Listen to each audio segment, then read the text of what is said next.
Rivier, and welcome to another edition of eYe on Education. I'm your host, Lecius, and today we are going to be looking at two gems in the city of Nashua in the area of post-secondary education. We've heard a lot about how the public schools and private schools are going, but not a lot has been said about what's going on at our two local colleges and university to deal with the COVID situation. And we're honored today to have Sister Paula Buley, President of Rivier University, and Lucille Jordan, President of Nashua Community College. Thank you both for being with us here on eYe on Education today. Thank you. Pleasure. Good to see you, Ed. Lucille, you are the longest serving president in the state's community college system. You've been at the helm at Nashua Community College since 1997. We were talking before we went on the air of the numerous name changes that the school has been through, but also the physical plant has changed dramatically during that time. And congratulations for your tenure, and talk a little bit about the change that you've seen over the years at the college. Oh, absolutely. And the change has been dramatic. In 1997, we had 450 students. And today we have well over 2,000 students. We've become more a comprehensive community college, which means, you know, Ed, you would remember all of the controversy when we went to being a community college. There was concern we would forget about the technical programs. Our technical programs are still strong. Nashua was founded in its engineering programs, but yet we have a very strong liberal arts program so that our students also can transfer. As you know, in the greater Nashua region, specifically in the city of Nashua, there are only 2 higher education institutions, and we had to better provide for that liberal arts education so our students who were not quite college ready, but then could go on to Rivier University and be stronger and be successful. We've added buildings so that the campus was far more comprehensive. We added a dining hall, a gymnasium that the community uses regularly. And we also have Jug Greg Science and Humanities building, which allowed us to really expand our nursing program, our science programs, and we have an auditorium that is also used heavily by the community as well. And Sister Paula, you've been at Rivier now for 10 years, and boy, have you changed the look of things there on South Main Street. Talk a little bit about the transition. You've gone from college to university, and you've also reached beyond the borders of Nashua and the United States.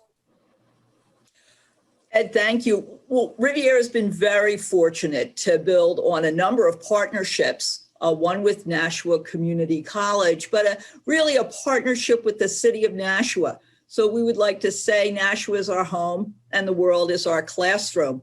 As I arrived at Rivier, the campus had very good bones. It was built very wisely. And our board of trustees and our faculty community asked us to really focus on 3 fundamental values and outcomes. The first is innovation in the sciences. And so part of that innovation is our new Science and Innovation Center, along with programs in biology and biotechnology, cybersecurity, and health sciences. The second is teaching and learning. And like Lucille, we've seen such a great explosion of technology that helps students learn, that gives them the sense of engagement and allows them to study, some cases, far from campus, but in many cases right on campus. And then our third core objective is philanthropy and partnerships. And so taken together, the campus has been able to expand, and our students have been able to have a broader experience with our international students, and that has declined over the last 2.5 years. We've welcomed students primarily from India in our master's program in computer science. And these students allowed our community to experience another culture, a broader world, and have really brought, I would say, the same spirit of being a striver to the campus. And so that's really been welcomed, and it's had quite a financial impact in the city of Nashua too. How has COVID impacted or changed the way that Riv is doing business this last year?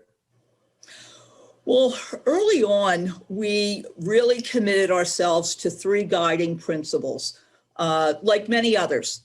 The first being the health and safety of our community. The second is really applying evidence-based and scientific information.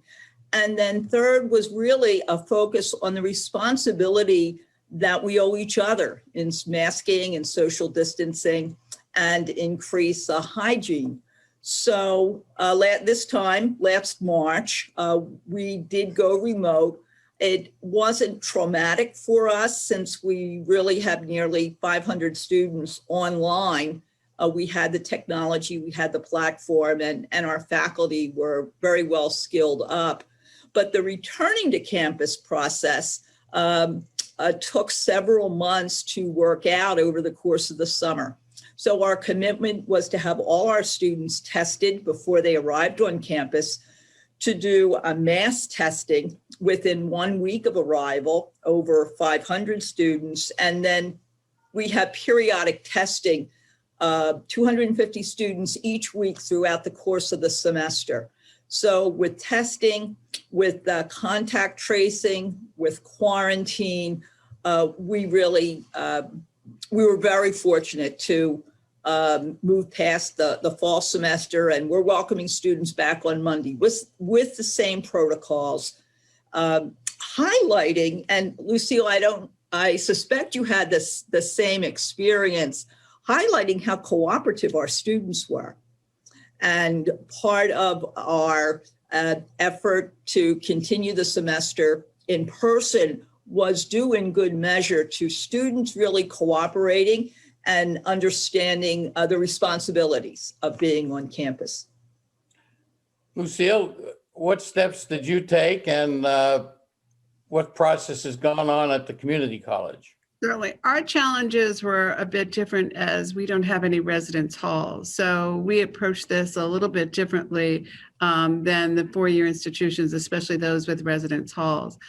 And a few things for us, as well as most of our students work, as well as are coming to the college. And so we really could not disrupt their academic schedule. So we really worked hard to figure out what was the best way in which to do that. And also, our college, we have many hands-on learning and technical programs which require them to also be on campus. So what we did was go to a more of a hybrid learning. So if you were in a general education course, you would come to campus. If your class was Monday and Wednesday, you would come Monday and you would be remote on Wednesday. However, anything in the technical programs were all on campus. So if you had a culinary lab, automotive, aviation, engineering, precision manufacturing, we kept those going with spatial distancing, and we had labs big enough in which we could do that. We were very much committed to safety and the wellness of our students. We did not do testing. It's very difficult for us. Our students are back and forth into the community all of the time. So we use an app that the students would get on their phone, and they would answer the questions by the state that they have asked that we do. As a public institution, we really had to follow. Well, I think all of post-secondary had to follow the state guidelines. And then we also have thermoimaging, so that when someone comes in certain entrances that we have only some open, that would dictate whether they had a temperature or not and could access. We were very fortunate, and still are fortunate. We've had no outbreaks on our campus at all, which, considering students are coming and going from the workplace, most of our students would self-identify. They understood the levity of if they were to bring it on to the campus. So they were absolutely wonderful, as Sister said, in responding to what we had requested for them to be on campus, and they understood the value of that. One of the things that has resulted in that for us too is we do training programs, and one of our training programs for BAE, they couldn't be without having this constant role of students coming to them to work. And we have a 10-week boot camp in microelectronics. We were able to keep that going. We just expanded it to more rooms, and we were able to do the spatial distancing that allowed for the students to follow the masking. Fortunately for us, the masking wasn't an issue because the city of Nashua put an ordinance in place. So the students never questioned it because it was part of what you had to do to be in the city of Nashua. So that helped us actually a great deal, although we didn't have any students complaining about it. So we put that in place. And so to date, we haven't changed our schedule. We have significant remote learning. All the labs are still coming onto campus. The nurses are still doing their clinicals or doing their sim labs. So the only thing that has really changed is how they're receiving their general education. It is our hope after spring break we will be back in person. We are planning for summer to be fully in person. Hopefully everybody's vaccinated by then, or at least a greater majority of the population would be vaccinated. But that is our plan at this point in time. Have you noticed any decline in your enrollment over the last year? Very limited, and the community college system as a whole leads New England. We had a very small impact considering what we anticipated. As a matter of fact, for Nashua, we actually lead the system, and we're the only ones who had a significant increase in new students. And we've been able to keep those new students. So I think it has to do with being closer to home right now. And they knew that they, trying to make decisions whether they would go off to their four-year institution, or it was a matter of they had things that they had to take care of at home because of COVID. Sister Paula, what about Riv? You noticed a decline in enrollment, both in the college and university side and your graduate programs? Well, actually, I think our graduate programs have expanded, especially in the health science. Our family nurse practitioner master's program and our psychiatric mental health nurse practitioner program has increased. Where we have seen a little variability, Ed, is with our students residing on campus. So some families made the decision that their student would live at home this semester and commute from home. And I think just as Dr. Jordan said, being close to home during COVID seemed to be an advantage. And we often reference that 60% of New Hampshire high school graduates leave the state. And we hope that something good comes out of this tragic in healthcare and COVID, and that students will see they have ample opportunity right in the state of New Hampshire through Nashua Community College, Rivier, our state institutions. So the housing, we've seen a little bit of a difference, but it's coming back this upcoming semester. So I think parents and families realize that our institutions are committed to health and safety, and they're willing to take that risk, having their students on campus. At times, they're safer on campus than maybe just out in the general population. Now, for your potential students that are looking to go to Rivier, have you been doing in-person or virtual tours for those students and their families? Well, our commitment is really to meet students and their families where they're most comfortable. And so we've expanded our virtual tours, and of course, video is so prominent these days in social media and on our website. But we've taken care that students and their families who visit the campus, they stay in their family unit, and they have the same types of opportunities for social distancing as they tour the university. One of the issues that the public schools and the private schools have been facing is their faculty, some of whom have young children at home and they're involved in their virtual learning at the home, as well as teaching. And I know currently Nashua Public Schools have about 180, 190 teaching positions due to family leave or other reasons that should they go back into the classroom, those would be positions needing to be filled. Lucille, have you had any experience with the faculty or lack of faculty during this? Absolutely not. We haven't. We've been fortunate that most of our faculty are able to negotiate that. And when it comes to our staff, we've been very flexible with our staff, understanding that, so that we would work around their schedule. In some cases, they may work early in the morning and then do the rest of their work, from 3 to 8 or something along that line. But wherever we could be flexible, we were. Our faculty, it has not been an issue at all. Generally, they've been able to work around if they have young ones at home. And we haven't lost any faculty due to that experience as well. And a lot of our faculty live in the city of Nashua. Sister, same question to you. Any issues with your faculty? Our faculty, they've been very flexible. And perhaps as Nashua Community College, unlike an elementary or junior high school classroom structure with 4 or 5 or 6 hours, we have committed to social distancing in the classroom. And so the density of the classroom is much reduced. Students are learning in 2 classrooms at one time. So we wanted to extend the same philosophy and concern for our faculty that we extend to our students. So with that social distance element, that has worked well for us.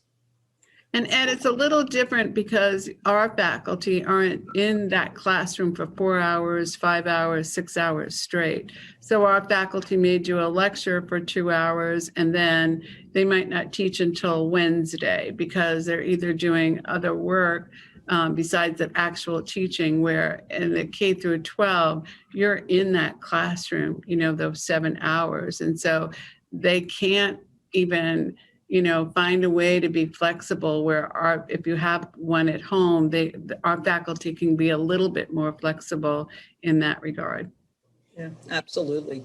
Before we went on the air, I enjoyed listening to the two of you just talk about what goes on. And I knew there was some collaboration between Riv and the community college, but it sounds like it goes a lot deeper than maybe 1 or 2 things here and there. Care to talk about what you guys do together? We do. I mean, we'll probably chime in and finish one another's sentences, but we don't often get to see one another, but we do work together in our faculty and our staff. When one of us even are facing a problem, for instance, if we need some guidance with our business programs or cybersecurity, but more importantly, for our English second language population, we've been able to help one another in that regard. And that has been, and it's not a matter of who's paying for, we're not in competition. We recognize our responsibility in the city of Nashua. We are key to the workforce in the city of Nashua, and we know that. And that is why, we work so collaboratively together. Sister? Yeah, I would echo those words, and the idea of partnership. Post-secondary education is good for all citizens, and for us to receive such well-trained, well-prepared students from Nashua Community College, particularly in nursing and the health sciences, for Lucille's faculty to support and help Rivier's faculty in the development of a cybersecurity program is so very important. So it's often said that higher education has a number of different on-ramps, and whether it's a baccalaureate degree or a technical degree, associate degree, I think what we want to do is serve students wherever they enter the on-ramp and ensure their success. And Ed, it's different in New Hampshire. In New Hampshire, the public and private get along very well and collaborate. They support one another. And I think we're the only ones that we have New Hampshire College and University Council, which is public and private. I don't think any other state does that. So we are unique in how we all recognize our contribution to the economy and our responsibility in the state and then in the communities in which we serve. We serve the community. You certainly do, and it's a tribute to both institutions. Where do you see the community college going in the next year, Lucille? Well, we're going to be doing a lot more in workforce development. In that arena, we're putting in now a lot of, and I think both the 4 years are doing this as well, but for us, we're looking at a badge system so that it's a stackable credential, so that often students may not want, or they don't have the time to spend 2 years. It may be starting off with a non-credit boot camp, like we're doing one in coding now, our microelectronics boot camp, and then that's stackable into a credit program. But they need to get to work and they need to be able to support their families. And what we're seeing with, New Hampshire's lost 50,000 jobs. And we know we need to be able to be helpful in getting those individuals back to work. Most of it's because of what's happened with our restaurants. And so how do we identify the skills that they have, bring those skills in so that they can then get a job? So it's really developing those short-term programs with an ROI for them to be back into the workforce at the same time continuing their journey in education. So that's going to be one of the focuses for us, and working on our schedules so it's more flexible for that adult learner to gain those credentials quicker. Sister Paula, what about you? Where do you see the next year going? Well, for Rivier's adult learners, we really see two very dynamic tracks. The first has always been there in terms of nursing, our master's programs. There's just such an incredible need for healthcare providers, both in Nashua, but also in the North Country. So to the extent that we can support workforce development and health equity and access to healthcare, that's very valuable. But we also see our tracks in behavioral health becoming more essential to our community. School counseling, school psychology, clinical mental health, a doctorate in counseling and school psychology. I think COVID has brought to the forefront family traumas, personal traumas, that clinicians really will be able to support communities to heal and to address the behavioral health needs in the state. For undergraduate students in particular, we do see a drive towards cybersecurity, homeland security, our nursing program, but we see right now really an increase in our psychology program as a foundation for whether it's education or business, social service work. So I think people and our students are seeing psychology as maybe a jumping off point to professions that they're not sure they want to pursue, but when they're ready to make a decision, they'll have the education necessary to continue that pathway. Beyond COVID, biggest challenge facing Rivier and other colleges and universities going forward? Well, demographics is certainly one of the challenges we have in this region. And to really communicate to our citizens, to our students, that New Hampshire is not only a great place to work, stay, and recreate, but it's a great place to learn. And whether it's through the community colleges, the privates, the state institutions, we need to keep more of our students in the state. And I think that's a commitment that we both have. Lucille, greatest challenge for not only Nashua Community College, but the community college system in New Hampshire? I see a couple of challenges, but one of the challenges, we often speak about students not staying in New Hampshire. We have a bigger problem. We have students not going on to post-secondary education. When you look at our state, we do not do well compared to the rest of the states. We're down in the 40s. So we actually, students who actually walk through the doors, they may say they're accepted, but they actually don't walk through the doors. We need to reach to that population and figure out why they're not walking through the doors and get them to walk through the doors, whether it be a 2 or a 4-year institution. But that is a challenge. And when one of the things I really learned from COVID is how vulnerable our population is, especially our low income, and the tools that they need. We need to figure out better strategies, not look at them in such a monolithical way, but really to understand not only the language barriers, their working parents, all of those barriers, so we can get them the tools to be successful. We did do that during this time frame, but we need to now do it and take it out even broader. And I think that that's a significant challenge that we face, not as much as the students leaving. And we talk about the reduced amount of students not graduating from high schools. That may be the case, but we still have a lot of students we could take and put them on a journey to higher education. And that's a problem we all have to work together on.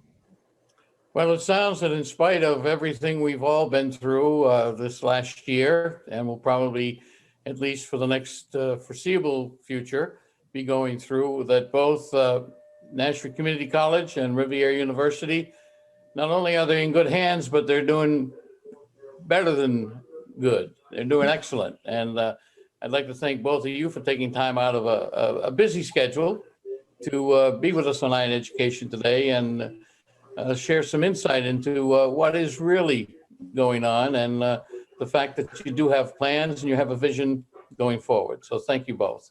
Good. Thank you for the Ed. opportunity. Thank you.